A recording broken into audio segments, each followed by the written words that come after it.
Sin máis, te dou palabra ao compañero Beatriz.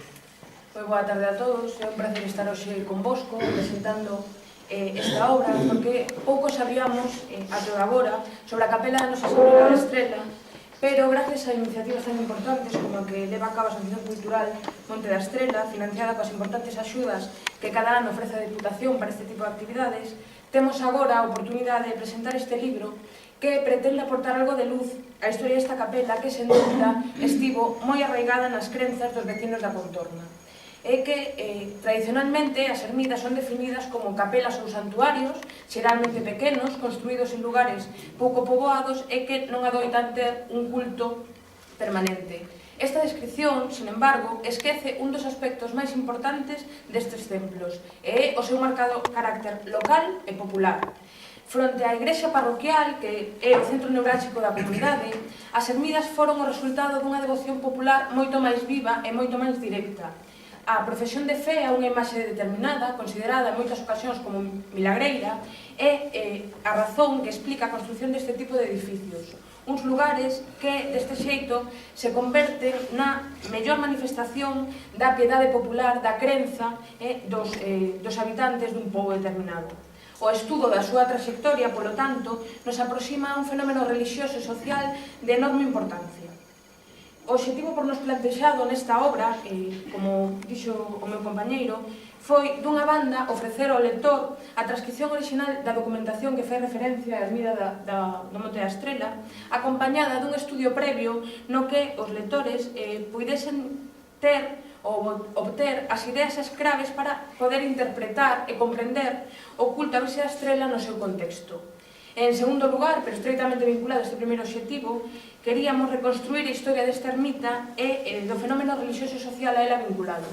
Todo isto realizado sempre da rigurosidade científica e investigación histórica, pero intentando que tivese un carácter divulgativo para que calquera persoa interesada na historia desta ermida pudese lelo sin ningún tipo de problema, para que non se nos acusase os historiadores de estar nesa torre de marfil na que a veces estamos, que chegamos pouco á sociedade. Por iso, estruturamos este libro en 5 apartados fundamentais. Un primeiro apartado no que adicamos a explicar as fontes coas que traballamos, na liña do que vende facer o meu compañeiro. Un segundo capítulo que adicamos á importancia das ermidas e das confrarías como unha manifestación da religiosidade popular na Galiza do Antigo Réxime, tamén da época contemporánea. Un terceiro apartado que adicamos á historia da ermida, a como evoluciona a ermida desde que coñecemos os primeiros datos dela ata 1922, e finalmente o último apartado no que transcribimos a documentación destes libros de fábrica dos que falou o meu compañeiro, pero tamén outros documentos enormemente interesantes para coñecer como era esta ermida, que son, por unha banda, a constitución da confradía que nela estaba dende mediados do século XVIII, e a visita pastoral de 1791, que describe moi ben a situación da ermida, das alaxas que nela había e demais. Pero é que resulta imposible comprender a trascendencia que a ermida da Nosa Señora da Estrela podía ter entre os seus veciños se non temos en conta a importancia que a Igrexa e as creencias religiosas acadaron sobre os individuos tanto na Idade Media como na Idade Moderna e ata ben pouco. Nunha obra clásica que vos recomendo a todos, titulada A vida cotidiana Galicia do Antigo Réxime, do catedrático de Historia Moderna, Pejerto Saavedra, el afirmaba que para o campesiñado a práctica religiosa era un medio para dominar a natureza, sorteando as ameazas dun mundo imprevisible, cheo de sobresaltos, e para asegurar a salvación personal e a de toda a comunidade parroquial. Non en balde a protección frente aos males que viñan do exterior, manifestados fundamentalmente como carestías ou epidemias, era unha das cuestións que máis preocupaba os campesiños, e por eso buscaban diferentes instrumentos para facer fronte a este tipo de males. Un destes instrumentos foi a creación de ermidas, como a que temos hoxe aquí, como da Monte da Estrela, coas que, adicándoas ben a Virxe, ben a algún santo, intentaban protexerse. Pero o máis importante é que este tipo de construcións eran consideradas por estes veciños como parte do seu propio patrimonio, eran patrimonio da parroquia, eles o consideraban como un elemento que garantía a súa continuidade e a súa memoria como grupo. Unha das primeiras cuestións que nos chamou a atención cando comezamos a traballar sobre esta ermida foi a súa vocación, a vocación de Nosa Señora da Estrela. Na documentación máis antiga que conservamos, fala da capela da Vía Estela ou a capela da Vía Estela. Tradicionalmente, a Virxe da Estrela, Estela Maris, considerase a patroa dos mariñeiros, pero non é esa a idea que temos da fundación da Ermida de Monteagudo. Mais ben cremos que a idea da Virxe da Estrela, esta advocación, hai que vinculala á imaxe da Virxe como estrela guía que guía os campesiños, que guía os devotos, como esa estrela guía que guiara no episodio da Epifanía os Reis Magos cara a Belén. En todo caso, a Ermida de Monteagudo non é a única capela do entorno que ten esta advocación. Habería unha capela nunha pequena illa situada na parroquia de Santo Adrán de Cosme, que tería esta mesma advocación. É máis, é posible que unha vía de orixe medieval comunicase estas dúas capelas e quizá de aí ven ese nome de Vía Estela. Nas ermidas, como dixen ao principio, o culto non era permanente. Na Estrela celebrábase a Eucaristía o 15 de agosto, a festa da Asunción da Nosa Señora, o 8 de setembro, o día da súa natividade, os luns e os sábados de Cuaresma e tamén o luns de Resurrección, o luns de Pascua, data na que tiña lugar a súa principal romaría, como hoxe volve a facerse grazas á iniciativa desta asociación cultural. Tamén era moi importante a festa que se celebraba o 25 de marzo, Día da Anunciación, porque era a festa principal da confraría que estaba formada dentro da ermida. Ademais deste tipo de festas, digamos, anuais e rigorosas, existían outras cerimonias, como podía ser a celebración de novenas ou como podía ser a celebración de rogativas organizadas cun determinado fin, como, por exemplo, unha que tivo lugar en 1747, na que se sacou en procesión un San Roque e a imaxe tamén da Virxe da Estrela en defensa da epidemia que sobrevino, como dían as fontes, sobrevino aos frutos e huertas e ganados nese ano.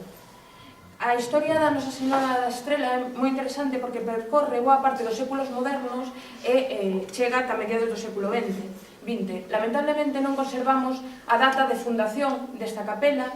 O primeiro documento no que aparece nomeada é un documento que se conserva na Colexiata da Coruña de 1599. Sen embargo, nun reconto económico da Archidiócesis de Santiago de Compostela en 1573 non aparece, non figura esta ermida. Polo tanto, podemos pensar con bastante fiabilidade que a fundación da ermida situaríase neste último terzo do século XVI. Do que si estamos seguros é que a fundación da capela da Monte da Estrela foi unha fundación de carácter popular. A ermida non tivo ningún patrón, senón que foi a devoción dos veciños a que levou a construción desta preciosa ermida que aínda hoxe conservamos. Son moi poucos os datos que se coñecen da historia da capela no século XVII. No século XVIII sabemos que o século forte desta ermida, os ingresos son bastante regulares, as celebracións tamén se manteñen regulares ao longo de todo o século. Sen embargo, coa chegada do século XIX, a situación vai cambiar, comeza unha época, digamos, de decadencia. De feito, entre 1845 e 1884, a capela está destruída, desaparece o culto da capela. En 1875, a imaxe da Virxe da Estrela vai pasar á parroquial de Monteagudo debido ao estado ruinoso da capela. Sen embargo, en 1885, de novos devotos, de novos fiéis desta imaxe, desta ermida, deciden reconstruir a ermida e a poñen de novo en funcionamento, en marcha, ata ben entrado o século XX. A nosa historia remata necesariamente en 1922 porque as trabas legais do Arquivo Diocesano de Santiago impídennos ir máis alá. Esperamos que futuras indagacións en base a dita documentación, cando sexa posible consultala, pero tamén a tradición oral de os estudos sobre a memoria da xente que todavía hoxe vive, poderán arroxar luz sobre os últimos anos desta ermida centenaria que na actualidade volve cobrar lustre grazas aos grandes esforzos, ao traballo e interese da Asociación Cultural Monte da Estrela. Co traballo que hoxe presentamos, esperamos aportar un grande de area a historia non só de Monteagudo, senón a de todo o Concello de Arteixo, e esperamos, además, despertar o interese dos seus veciños para que coñezan e defendan un patrimonio cultural enormemente interesante e enormemente rico. Nada máis.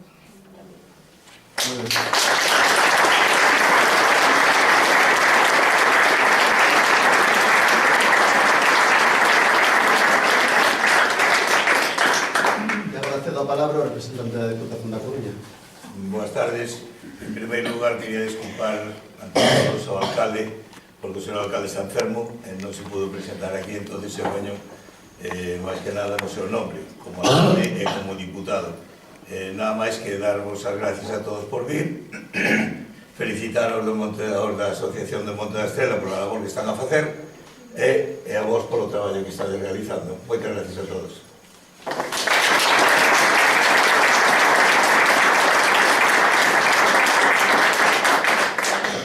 Moi ben, damos por encerrado o acto.